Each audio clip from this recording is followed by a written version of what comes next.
Basuhuze mbifurize igitondo cyiza mwe mwese mukomeje kudukurikirana gatanu kuri gatanu ngira ngo amakuru bagomba kubageraho buri segonda buri munota uko agiye avugwa hirya no hino hano mu Rwanda, dore ko amakuru aba ari menshi mu myidagaduro ndetse no mu mikino itandukanye, aho uyu munsi wa none tugiye kugaruka cyane muri football, aho yo Ferwafa yashwishubirije amagaju yasabye ko yakurirwaho ikarita uwitwa Rwema Amza.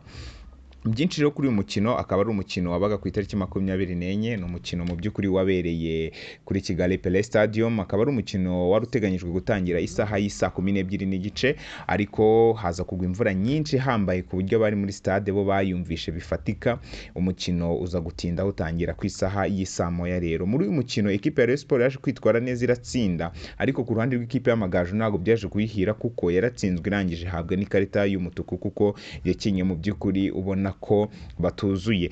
Byinshi rero kuri uyu mukino tugiye kujyamo tukareba ibinyamakuru bitandukanye bigenda byandika kuri uyu mukino, turi buze no gusesengura turebe ese icyemezo Ferwafa yaba yafashe cyerekeye uyu mukinyi wasabwe gukurira hino karita cyaba gikwiye. Ese kubera iki iyi Ferwafa ishobora gufata umwanzuro nk'uyu nguyu kugira ngo umukinyi akomeze ahabwe akarita y'umutuku mu gihe basabye ko bishoboka ko bayimukuriraho? Mu by'ukuri nuko equipe babonye ko iryo kosa ritari ri grave cyane cyangwa se ritari riremereye cyane, ariko nk'inzobere za Ferwafa zicara zikareba neza video zigasubiza inyuma zigacekinga buri kamwe kose, tugiye kureba bimwe mu byo bavuze ko uyu mukino bishobora gutuma iyi karita idakurwaho kuri uyu myugariro, bishobora kuza kumubuza gukina match bafitanye n'equipe ya Musanze. Rero amakuru menshi tukesha ibinyamakuru bitandukanye, ishyirahamwe ry'umupira w'amaguru mu Rwanda Ferwafa ryashwishwibirije amagaju yasabye ko yakurirwaho ikarita itukura yahawe Rwema Amuza ku mukino batsinzwemo n'ikipe ya Rayon Sports. Byinshi rero kuri iyi nkuru, Rwema Amuza yahawe ikarita itukura rero mu mukino w'amagaju yatsinzwemo n'ikipe ya Rayon Sports ku itariki 24 nk'uko nabibabwiye ukwakira umwaka w'2025. Ni nyuma y'uwo mukino ko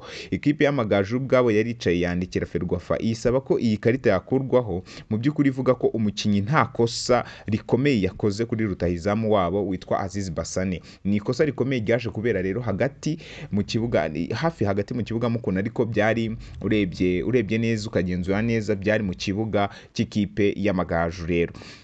Rero mu ibaruwa Ferwafa yanditse isubiza amagaju yavuze ko komisiyo y'imisifurire yateranye igasuzuma dosiye ishingiye ku mabwiriza ya FIFA, ku mashusho y'umukino ndetse no kuri raporo komiseri w'umukino aba yatanze. Ferwafa yasobanuye ko komisiyo yagerageje gusubiramo amashusho y'umukino, ariko ikabura angle nziza yerekana neza aho ikosa ryabereye cyangwa se icyo twakita point of the contact mu mukino. Abantu bahita babyumva, abantu baba barakurikiranye umukino cyane. Point of the contact rero baje kuba bayibura cyangwa se angle, sibyo, iza kubura yo kureberamo neza ikosa niba koko ryari ikosa riri grave. Kubera iyo mpamvu rero komisiyo yafashe umwanzuro ishingiye ku byifite ubwo ngubu, harimo raporo ya komiseri, harimo amashusho agaragaza ko umusifuzi Kayitare David yari yegereye aho ikosa ryabereye kandi abireba neza. Rero icyo bita twakita nko mu rurimi rw'amahanga bavuga ngo ni proximity and angle of view, ni hahandi umusifuzi aba yegereye aho rya kosa ryabereye, hahandi aba rireba neza ku buryo umwanzuro aza gufata ari umwanzuro uba wayisobanguka cyane. Mbibutse ko aba basifuzi baba bafite skills zihambaye zo kwita batekereza vuba ibyo gukora, cyangwa baba bazi neza ikarita y'umutuku bagomba kuyitanga nabo batagomba kuyitanga. Niyo mpamvu ujya kubona ukabona yazamuye ikarita y'umuhondo asize y'umutuku, sibyo. Ferwafa rero yagize iti komisiyo imaze gusubiramo amashusho y'umukino yabuze ishusho yerekana angle zigaragaza point of the contact. Igendeye ku mashusho ifite ubu no kuri raporo ya komiseri w'umukino, yasanze umusifuzi yari ari hafi cyane yaho action yabereye kandi abireba neza. Iyo bimeze gutyo rero habiki icyemezo cyafashwe n'umusifuzi nicyo bakurikiza, ntago bahita bajya kureba ngo ibi bintu umusifuzi yabisifuye gutya cyangwa se byagenze gutya, no, ahubwo bahita bafata icyemezo umusifuzi ubwe yagize gute yatanze. Ibaruwa Ferwafa rero yandikiye equipe y'amagaju isubiza ku kigero batanze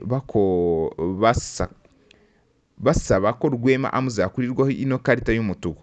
Ibi bivuze ko ikarita itukura ya Rwema Amuza igomba kugumaho, bityo uyu mu myugariro azasiba rero umukino w'Amagaju FC zizakinamo n'ikipe ya Musanze. Mbibutse ko ino match igomba kuba kuwa gatandatu ku itariki ya mbere Ugushyingo umwaka wa 2025, kandi match ikomeye cyane ku Amagaju igomba kwitwaramo neza, kuko Amagaju igomba kwitwara neza ku makipe ari hasi cyane kugira ngo najya kugera ku bihangange wenda ari bwo azahatana cyangwa se akomeza gukotana kugira ngo arebe niba koko ari ikipe ishobora kuba yahangana mu cyiciro cya mbere hano mu Rwanda. Rero uyu mukino mbibutse ko ni umukino ushobora kuzabera kuri Stade Kamena. Uyu mukino uzaba ari ibintu bikomeye cyane. Rero kuba bazaba batakaje uyu Amza ni ikintu gikomeye cyane. Niyo mpamvu bandikiye ekipe ya Ferwafa, baravuga bati niyo mpamvu bandikiye rwose abayobozi Ferwafa, sibyo, ngo barebe niba koko ikarita yayikurirwa. So murumva rero ukuntu byari bimeze, nuko nguko byari byifashe.